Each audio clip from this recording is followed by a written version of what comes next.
अस्सलाम वालेकुम गाइस, मैं हूं उस्मा इरफान, आपकी ऑनलाइन टीचर। आज हमने उर्दू का क्लास 1 का सबक नंबर 13 करना है, जिसका नाम है चौक में लगी बत्तियां। रीडिंग हमने कर ली थी, आज हम एक्सरसाइज करेंगे। ठीक है, तो चले स्टार्ट करते हैं। सबसे पहले नए अल्फाज हैं, दिए हुए अल्फाज के मायने समझें। अल्फाज मायने। चौक, चौक का मतलब है वो जगह जहाँ से 4 रास्ते निकलते हों। लाइक मैंने आपको एग्जांपल दी थी ना कि हम अगर इस तरह प्लस की जमा की अलामत लगाएं तो हमें समझ आ जाएगी कि ये 4 रास्ते बन जाते हैं। तो चौक का मतलब क्या है? वो जगह जहाँ से 4 रास्ते निकलते हों। अल्फाज मायने। पाबंदी करना, पाबंदी करना का मतलब है फरमाबरदारी, यानी कि बात मानना, अतात करना। ठीक है, आपने क्या समझा? सबक के मुताबिक खाली जगह पूर्ण करें। वसीम मामू जान के साथ डैश जा रहा था। कहाँ जा रहा था वसीम? घर जा रहा था। मामू जान ने डैश बत्ती देखकर मोटरसाइकिल रोक दी। मामू जान ने कौन सी बत्ती देखकर मोटरसाइकिल रोकी थी? सुर्ख बत्ती देखकर। सुर्ख बत्ती के बाद डैश बत्ती जलने लगी। सुर्ख के बाद कौन सी जली थी? पीली। पीली बत्ती के जलने का मतलब है डैश के लिए तैयार हो जाए चलने के लिए। चौक में लगी 3 रंग की बत्तियां डैश के इशारे हैं, ट्रैफिक के। तो ठीक है गाइस, इस तरह से ये हमारी हाली जो जगह है वो पूर्ण हो गई। नेक्स्ट पे देखते हैं। नेक्स्ट पे क्या है? तस्वीर पर गौर करें और बताएं कि किस तरफ की सवारियों को आगे बढ़ना चाहिए। तो आगे बढ़ने के लिए कौन सा इशारा था? Green one. ठीक है, तो जहाँ पे सब्ज लाइट जल रही है ना, तो इसका मतलब है कि इस साइड की जो गाड़ियां हैं ना उनको आगे बढ़ना चाहिए। नेक्स्ट पे देखते हैं। नेक्स्ट पे देखे जाए, दिए हुए सवालों के जवाब लिखें। सुर्ख बत्ती जलने का क्या मतलब है? तो क्या मतलब था? सुर्ख बत्ती जलने का मतलब है रुक जाओ। सब्ज बत्ती के जलने पर क्या करना चाहिए? सब्ज बत्ती के जलने पर आगे चलना चाहिए। ट्रैफिक के इशारों की पाबंदी क्यों जरूरी है? ताकि हम हादसों से बच सके। तो ये सवालों के जवाब हैं। ठीक है, नेक्स्ट पे देखें जरा, मिलकर करें बात। दी हुई तस्वीरों को गौर से देखें और पूछे गए सवालों के जवाब दें। अब ये देखिए, उन्होंने हमें 3 तस्वीरें दी हुई हैं और साथ ही उन्होंने हमसे 1 2 3 4 सवाल किए हुए हैं कि आपने इन तस्वीरों को देख के जवाब देने। सबसे पहले मैं आपको बता दूं कि ये जो सैम्पल्स हैं, यानी कि ये जो निशान होते हैं, आवाम की सहूलत के लिए होते हैं। ठीक है, सवाल पढ़ते हैं, सड़क पर ये निशानात क्यों लगाए जाते हैं? तो सड़क पर ये निशानात आवाम की सहूलत के लिए लगाए जाते हैं। ठीक है, नेक्स्ट पे देखिए जरा, स्कूल और अस्पताल के बाहर हॉर्न बजाना क्यों मना है? ताकि तालिबे इल्म और मरीज परेशान ना हो। अब ये देखें, ये है। अब ये देखें, ये जो सैंपल है इसका मतलब है कि आपने हॉर्न नहीं बजाना। ठीक है, ज़ेब्रा क्रॉसिंग का क्या इस्तेमाल है? अब ज़ेब्रा क्रॉसिंग क्या होती है? ये जहाँ से हम पैदल चल के जाते हैं, एक रास्ता बना होता है। ज़ेब्रा क्रॉसिंग पैदल सड़क पार करने वालों के लिए बनाई जाती है, यानी कि जिन लोगों ने पैदल चलना होता है तो उनके लिए एक अलग से रास्ता होता है, तो वो वहाँ पे चले ताकि कोई हादसा पेश ना आए। अगर स्पीड ब्रेकर पर सवारियों की रफ्तार कम ना की जाए तो क्या होगा? स्पीड ब्रेकर, ये जो अलामत है ये स्पीड ब्रेकर की है कि आपने जो है रफ्तार कम करनी है। तो अगर आप रफ्तार कम नहीं करेंगे तो हादसा होगा। ठीक है, इसका जवाब है हादसा होगा। तो ये इन सवालों के जवाब थे। नेक्स्ट पे देखे जाए, लफ्ज़ों का खेल। इशारों की मदद से हरूफ लिखें और अल्फाज मुकम्मल करें। अब ये उन्होंने आपको हरूफ दिए हुए हैं अलग अलग, लाइक उन्होंने ना एक एक्टिविटी दी हुई है। तो आपने क्या करना है कि इनसे वर्ड्स बना के इधर सामने लिखने हैं। ठीक है, लिखने के काम आती है, क्या आती है लिखने के काम? पेंसिल।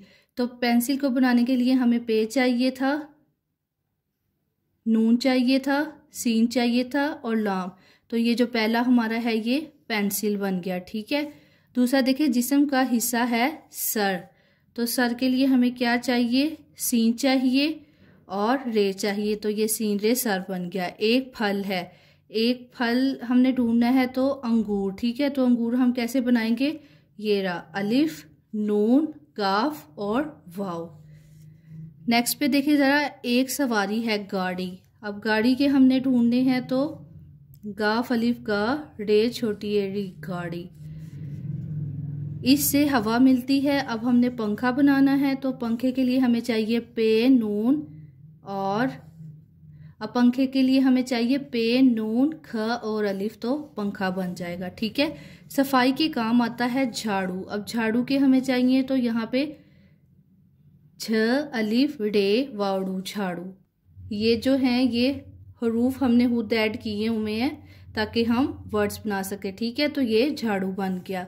अब लास्ट पे देखें, इस पर लिखते हैं तो लिखते हैं कागज़ पर, तो ये लास्ट पे काफ, अलिफ, का, गाइन और ये जाल हमने ऐड किया तो कागज़ बन गया। ठीक है।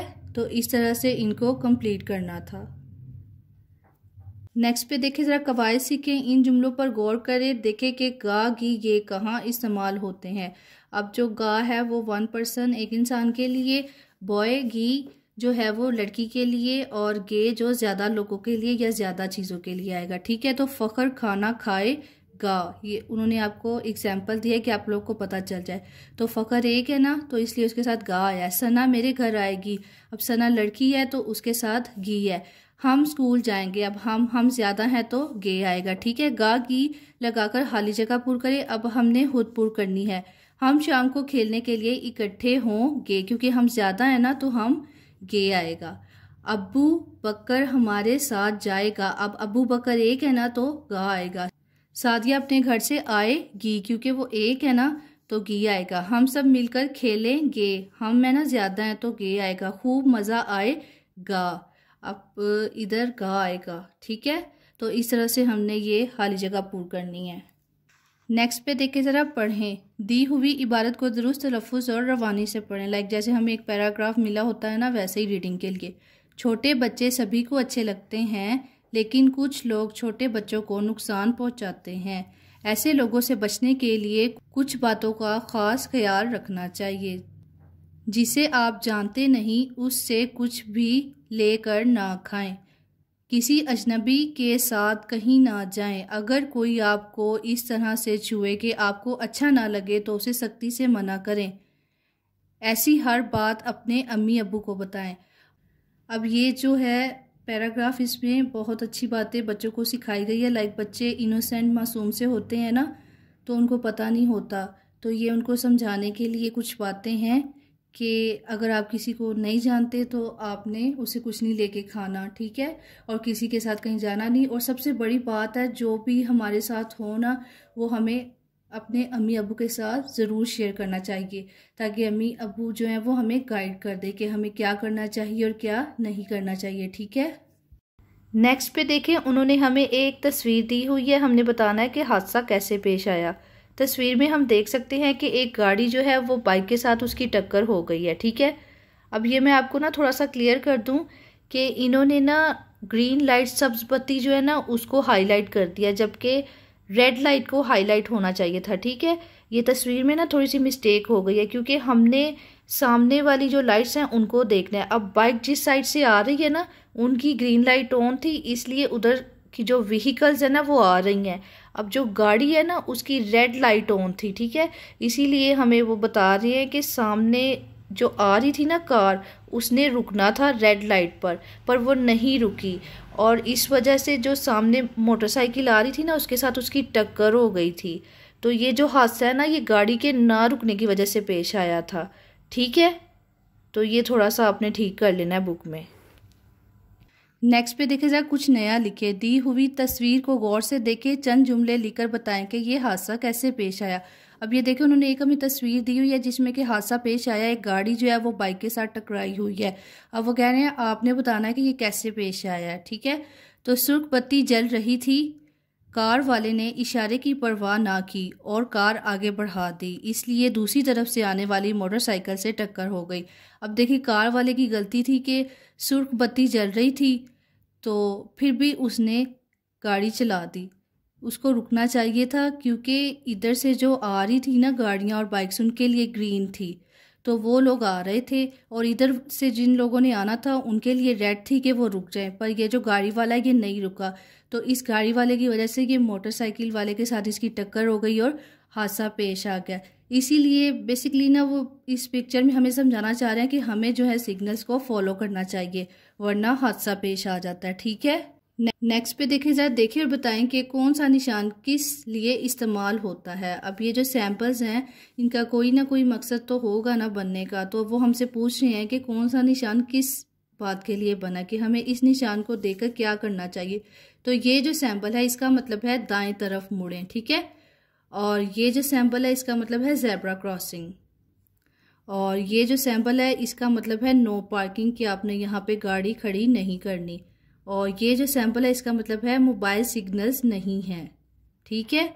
तो ये सैंपल्स होते हैं ताकि हमें पता चल जाए, ये हमारे लिए इशारे होते हैं।